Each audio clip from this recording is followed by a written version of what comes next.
Conversation with the management of SIS Group. We have Mr. Rituraj Sinha, the managing director of SIS, joining us on the show. Mr. Sinha, morning and thanks for your time.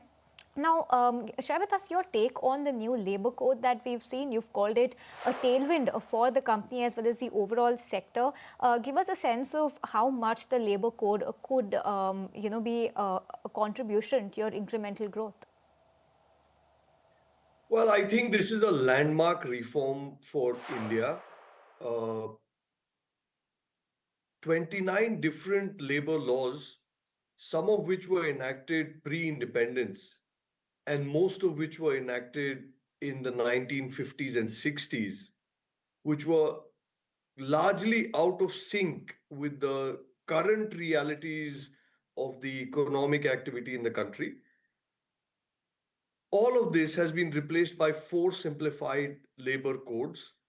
And I think this is going to be a massive uptick for the Indian economy in general. And SIS, as one of the largest blue collar service providers, business support service providers with over 300,000 employees, I think this is extremely good for our revenues, profits, and most importantly, our customers and our employees.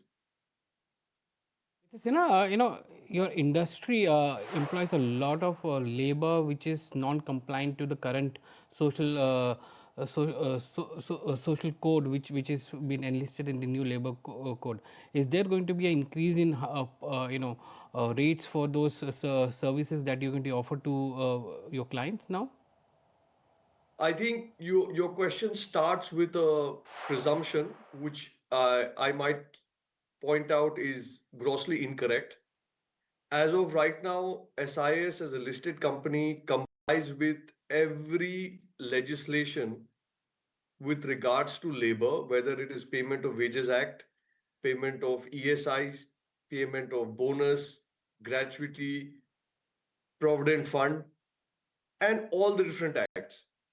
What we appreciate or what we welcome now is that instead of filing multiple challans and filling multiple forms, and just to give you an idea, we had to almost fill 937 different types of registers and forms of different government authorities to be submitted at different intervals, monthly, quarterly, or annually.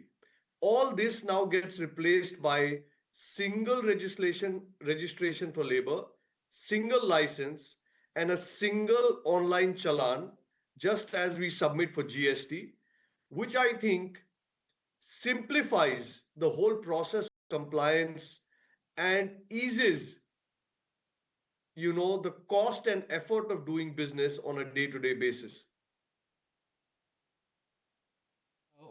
What is the kind of impact that you can see because of these social codes coming in? Means, as a company, you are complying with most of them. Will there be a pass on of these expenses to the clients as well? Well, that is a very important question. I think you must understand that SIS, as India's largest business services provider, our security contracts and our facility management contracts have inbuilt price escalation clauses. They are all linked to the statutory norms of the country. So, for example, if the minimum wage by 1,000 rupees per head per month, that would be a straight up pass through as built into contracts. I will also underline that this is not a one off for us.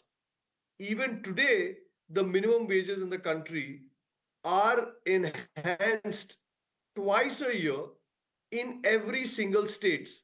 So more than 30 states in the country revise minimum wages twice a year, once in April, once in October, and our contracts are built to pass on that escalation in cost.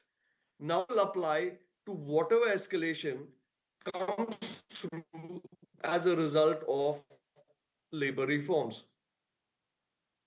And Mr. Sinha, before we let you go, if you could just throw some light on the management rejig that we've heard overnight.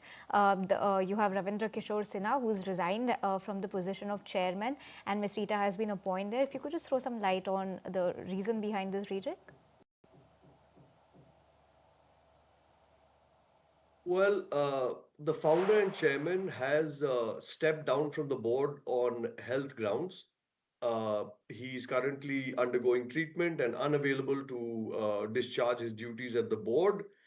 And the second largest shareholder, individual shareholder of the group, which happens to be Mrs. R.K. Sinha, has stepped into the role of chairman of the board, which has been ratified by the NRC and all the independent directors.